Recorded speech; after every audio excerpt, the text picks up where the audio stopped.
कांग्रेस को हराने के लिए हम अपने तर्कस से हर तीर को निकालेंगे और उसी में एक तीर है हमारे सांसद। हम विज्ञापनों में हीरो की फोटो छपी हुई देखते हैं तो इसका मतलब वो ये नहीं कि वो हीरो उस जिसका विज्ञापन है उसको उसी तरह से उसका उपयोग करता है, एक प्रतीकात्मक है।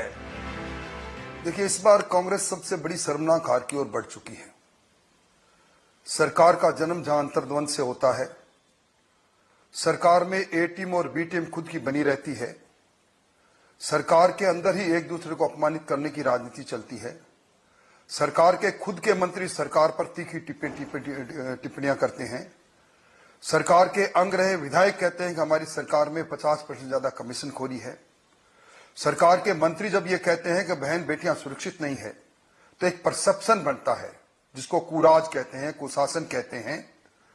और इस कुराज और कुशासन के कारण से आम आदमी में एक नैरेटिव बन गया कि ये शासन था ही नहीं, ये शासन सिर्फ 200 लोगों का था जो मिनी मुख्यमंत्री की भूमिका में थी, जिन्होंने राजस्थान को लूटा खसोटा और राजस्थान में इल गवर्नेंस की हदों को पार कर गया।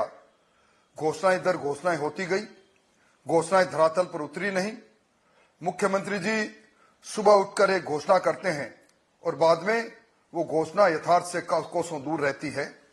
इन सारी चीजों को रखते हुए कोई ऐसा वर्ग नहीं, किसान हो, नौजवान हो, चाहे संविदाकर्मी हो, आम आदमी इस सरकार को नस्ते-नबूद करना चाहता है। इसलिए ये सरकार इस बार सबसे बड़ी हार की ओर बढ़ चुकी है। इस चुनाव में पिछले चुनाव से ज्यादा अंतरों से कांग्रेस पार्टी हारे। आपको ये अगर टफ नहीं दिखता, पीएम क्यों लीड किए हुए हैं? राजस्थान के जो स्थानीय नेता हैं उनको कमान क्यों नहीं दी? देखिए, हाँ, अलग अलग भूमिका में है। हम लोग गांव की चौपाल तक जब जाने का बात था तो जन आक्रोश यात्रा के माध्यम से हम गांव की चौपाल पर थे।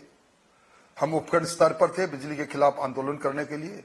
हम जिला स्तर पर इस पेपर माफियों के खिलाफ, रीट की चित्कार के खिलाफ हम जिलों में थे। आज हमें गर्व है कि दुनिया के सबसे लोकप्रिय नेता हमारे पास हैं।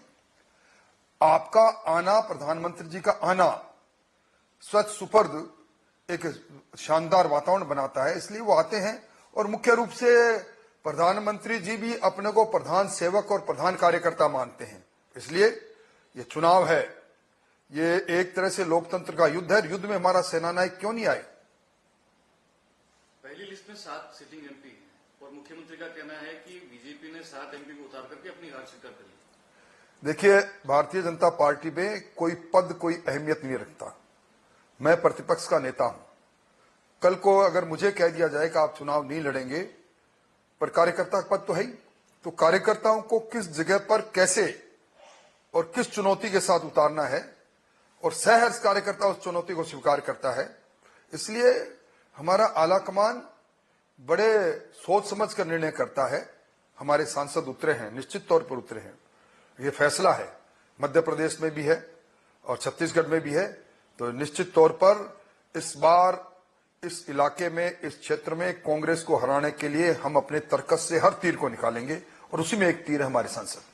आचार संहिता से पहले इन्होंने कुछ बोर्ड में नियुक्तियां दी है, आरपीएससी में नियुक्ति दी, इन पर आपका क्या मानना है? देखिए, चाय के प्याले में तूफान खड़ा करें, ये फितरत रही है मुख्यमंत्री जी की। कभी जिले टपकाते हैं तो कभी यकायक बोर्ड बनाते हैं। अब तक 100 से ज्यादा बोर्ड बन गए। विधानसभा में जब मैंने सवाल उठाया कि ये बोर्ड बने हैं, इनका बजटीय प्रावधान कहां है, इनका कार्यालय कहां है, इनके टर्म्स और रेफरेंस क्या है, तब कोई जवाब नहीं था। इसलिए मैं कह सकता हूं कि कागजी घोड़े दौड़ाकर एक हताश सेनापति अपने सेना के अंदर बल बनाने के लिए जब कई प्रकार के प्रपंच करता हूं, उनमें से एक प्रपंच है, पर इस प्रपंच का उल्टा उन्हीं पर पड़ेगा। एक आचार संहिता से के बाद भी एक तेजाजी कल्याण बोर्ड गठित कर दिया। क्या कहना चाहते हैं इन बोर्डों से, क्या होगा इन जिलों के गठन से, ये जनता है, ये सब जानती है। इलेक्शन के मॉडल कोड ऑफ कंडक्ट से ठीक पहले उन्होंने 3 जिलों की घोषणा की, तो ये क्या धरातल पे आएंगे? और एक देखिए, पहले वाले 19 जिलों, कोई अस्तबल में चल रहा है तो कोई आरएससी की बैरक में चल रहा है, कहीं कोई जगह नहीं, कहीं कोई जिले का आकार नहीं, जिले के अधिकारी लगे नहीं। सिर्फ एक ओएसडी के नाम पर कलेक्टर को भेज दिया, एक प्रमोटी आईपीएस को भेज दिया, इससे जिला थोड़ी बनता है। कहाँ है जिला शिक्षा अधिकारी, कहाँ है जिला परिवहन अधिकारी, कहाँ है जिला परिषद के सीईओ? कहीं कुछ भी नहीं, कोई बाउंड्रीज नहीं, कोई कार्य का विभाजन नहीं। और इसीलिए इसके पर मोहर लगा दी जिला निर्वाचन आयोग ने कि उनको इस योग्य नहीं माना कि जिले का गठन का। आज अगर निर्वाचन आयोग अपने संज्ञान में नहीं लेता और ये कहता है कि हम इनको जिला निर्वाचन अधिकारी के रूप में मान्यता नहीं देते, तो अपने आप सारी बात साफ होगी। मिशन 2030 मिशन सीएम ने दिया, इसके लिए इन्होंने काफी पब्लिसिटी भी की। देखिए, डिजाइन बॉक्स जब से आया है 2000 करोड़ रुपए लुटाने का काम इन्होंने किया है। और मिशन 2030 से पहले मिशन 2023 है, उस पर तो गहलोत साहब आओ दो हाथ करें। 2030 इसका मतलब 2023 उनको याद है, पर 2023 को गिव अप कर चुके हैं ये, इसलिए इनमें कोई सार की बात नहीं। कांग्रेस अपनी स्कीम्स को बहुत गिनाती है, जो इनकी चिरंजीवी स्कीम है जिसमें 25 लाख का इंश्योरेंस है, आयुष्मान में 5 लाख का है, तो इस देखिए इनकी स्कीम पर मैंने विधानसभा में विस्तृत चर्चा की थी। मैंने इनसे पूछा था कि 25 लाख में चिरंजीवी का लाभ कितने लोगों को मिला, पूरा राजस्थान, और संख्या निकली 16। 5 लाख से ज्यादा को कितना मिला, 300 कुछ। तो ये बातें एक विज्ञापन में अच्छी लग सकती है, आयुष्मान योजना का आप रूप विकृत कर सकते हो, पर पैसा वही है आयुष्मान योजना का। ये जनता है, तो सब जानती है। आज इन पैनल हॉस्पिटल सारे भाग चुके हैं इनके। राइट टू हेल्थ की बात करने वाले, आज इनके खुद के मेडिकल कॉलेज में ट्रॉमा सेंटर नहीं चल रहे हैं, और बात राइट टू हेल्थ कर दी। राइट टू सिक्योरिटी की बात कर रहे हैं। ये सारी बातें काल्पनिक बातें हैं। इन्होंने डेट रिलीफ एक्ट लेकर आए किसान के खिलाफ, आज खुद विधानसभा में मान गए 19,400 किसानों की जमीन नीलाम हो गई। पटवार संघ खुद ज्ञापन देके कहता है रोडा एक्ट 1974 के तहत हमें जो पैसा मिलना चाहिए किसान की जमीन की नीलामी पर 1.5%, वो दो हमारा, वो 84 करोड़ बनता है। ये कुछ बातें अपने आप ही प्रमाणित होती है कि सरकार अब सिर्फ काल्पनिक सरकार रही, आभासी सरकार रही, यथार्थ में सरकार कहीं थी नहीं। और इन दिनों में तो विज्ञापन से नीचे सरकार उतरी नहीं। कांग्रेस ने यह भी आरोप लगाया कि विज्ञापन जो बीजेपी का है उसमें किसान जो था वो कोई और उसने। देखिए, प्रतीकात्मक रूप से अगर किसी किसान की फोटो छप गई, हम विज्ञापनों में हीरो की फोटो छपी हुई देखते हैं, तो इसका मतलब वो ये नहीं कि वो हीरो उस जिसका विज्ञापन है उसको उसी तरह से उसका उपयोग करता है। एक प्रतीकात्मक है, किसान का साफा, किसान का चेहरा, उसमें किसी को नगावर गुजरा तो मैं कुछ कह नहीं सकता। ओल्ड पेंशन स्कीम को लेकर के आपका क्या कहना है, जो बीजेपी कांग्रेस सरकार? जो ओल्ड पेंशन स्कीम, मैं समझता हूं अगर न्यू पेंशन स्कीम के जनक थे तो अशोक गहलोत थे, जिन्होंने पीएफआरडीए ट्रस्ट पर दस्तखत किए। अब ओपीएस लेकर आए हैं, बिना बजटीय प्रावधान को लेकर आए हैं। हम ओपीएस को और सुधारेंगे, हम ओपीएस की कमी खामियों को ठीक करेंगे। आज तक जीपीएफ के खाते क्यों नहीं खुले, क्या कारण है? आज पीएफआरडीए एक्ट में जो पैसा पड़ा है 39,000 करोड़ रुपए क्यों नहीं वापिस आया? आज क्या कारण है कि जो 2022 के बाद लोग रिटायर हो रहे हैं उनको आप कह रहे हैं कि आपने न्यू पेंशन स्कीम में जो पैसा ड्रा किया उसको ब्याज के साथ चुकाओ? ये क्यों कह रहे हैं कि जो पैसा पीएफआरडीए एक्ट में ट्रस्ट में उनका जमा है उसको भी आप ब्याज के साथ जमा करो? ये कर्मचारी इन बारीकियों को समझता है, कर्मचारी ही सरकार की मौत करेगा। ईस्टर्न राजस्थान कैनाल प्रोजेक्ट को लेकर के बीजेपी का क्या काउंटर है? क्योंकि देखिए, ईआरसीपी में गहलोत साहब कभी गंभीर थे ही नहीं। इन्होंने राज्यपाल के भाषण में कहा कि हम ईआरसीपी को 2051 में पूरा करेंगे, ये इनका कमिटमेंट है। इसलिए ईआरसीपी में अगर था तो बजट के दूसरे बजट में इन्होंने 37,600 करोड़ का प्रावधान किया था, वो पैसे कहां चले गए? किसने मना किया इनको? जब ये 19,600 करोड़ के स्मार्टफोन बांटने का काम कर सकते हैं तो फिर 37,600 करोड़ 13 जिलों के लिए किसने मना किया? ये मैं समझता हूं कि सिर्फ मुद्दा खड़ा करना और उसको बनाने की कोशिश मात्र है, जिस पर ये कामयाब नहीं होगा।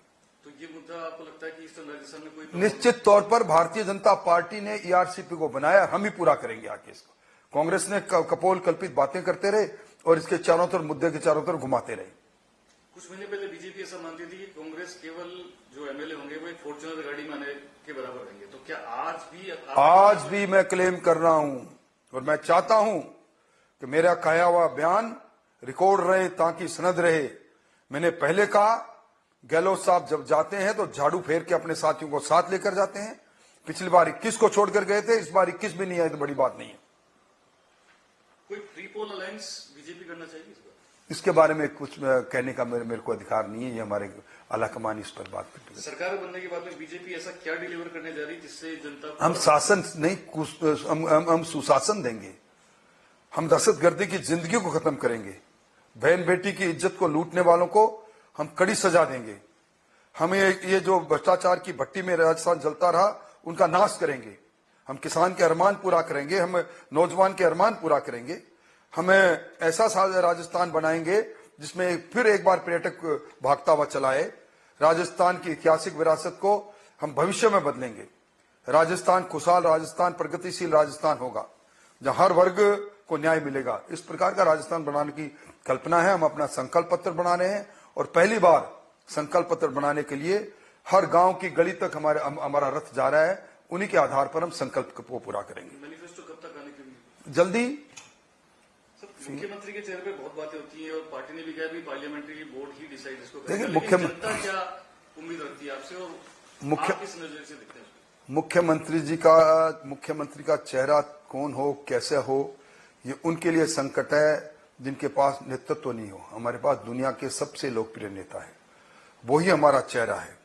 उनके पीछे हम सब खड़े हैं और उचित समय पर हमारा पार्लियामेंट्री बोर्ड हमारा नेतृत्व जो तय करेगा, हम उस दुल्हे की बारात में सब सज धज के खड़े हो जाएंगे। तो क्या कोई सरप्राइजिंग नाम उम्मीद करें या ये इस पर मैं क्या टिप्पणी करूं। मैं समझता हूं कि कार्यकर्ता अपने आप को कार्यकर्ता के रूप में काम कर रहा है और हम कोई भी जितने लोग आपको दिखाई दे रहे हैं, कोई मुख्यमंत्री की दौड़ में नहीं है। मैं तो कतई नहीं हूं। हम तो कार्यकर्ता और कार्यकर्ता के रूप में काम करेंगे। अमर उजाला अब आपके टीवी पर भी। अपने स्मार्ट टीवी पर YouTube पर सर्च करें अमर उजाला, चैनल सब्सक्राइब करें और देखें ताजा खबरें, वो भी HD क्वालिटी में। और हाँ, बेल आइकन दबाना ना भूलें ताकि हर खबर हो आपके घर। अमर उजाला, निष्पक्ष, निर्भीक, निरंतर।